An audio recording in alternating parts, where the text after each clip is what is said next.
I was so thrilled to be invited to come and speak with you all today. I'm always so excited to talk to people from Echoing Green and about Echoing Green, because without Echoing Green, EarthRights International would not be here for having me.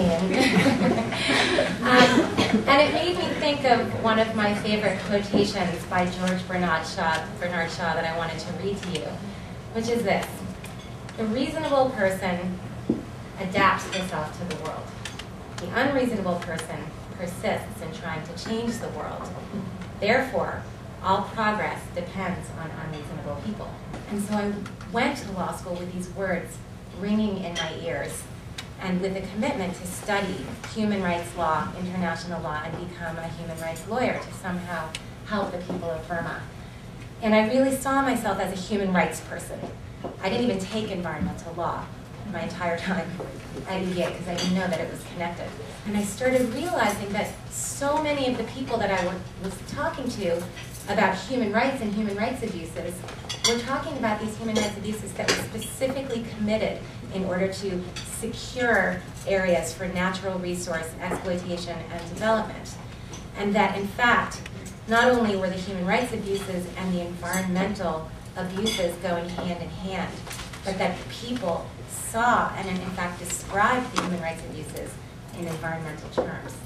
And so I decided that one of the things I learned in law school was that the law can always be changed. You just need the right facts to change it. And that we needed to change these laws.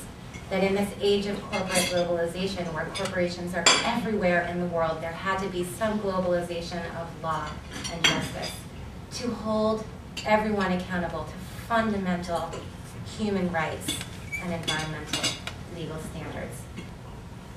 And it was with this case and these problems in mind that my friend in law school and I decided to start EarthRights International, to combine the power of law and the power of people to defend human rights and the environment around the world. And when we came to Echoing Green and asked them to fund this project, they didn't say we were crazy. They were like, "That's a good idea. I think you can do it." And not only did they say that, but they put their money where their mouth was. And they gave us $35,000 to start EarthRights International, and we were like, $35,000, let's sue an oil company. We're rich. We did. Because of this case, and because someone believed in us and we believed in ourselves, now other people around the world whose environments are being exploited, whose rights are being harmed, have a chance. They have a forum in which to tell their story and raise their voices and be heard and enforce their rights. Companies are changing the way they do business. They're on notice now that human rights abuses cost.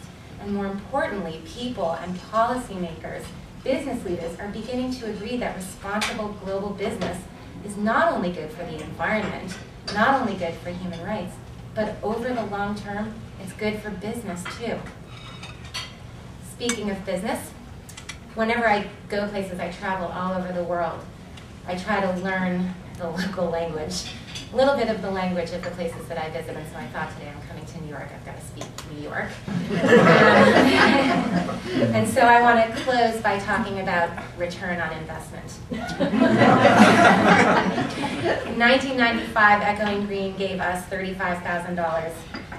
We had 3 people, 1 computer, tiny little office in Thailand, and this incredible dream to make the world a better place. 12 years later, 2007, EarthRights International is a $1.8 million organization.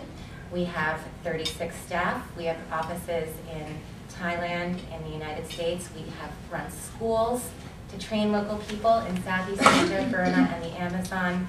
And so I think the return on this investment in a very unreasonable idea was pretty invaluable.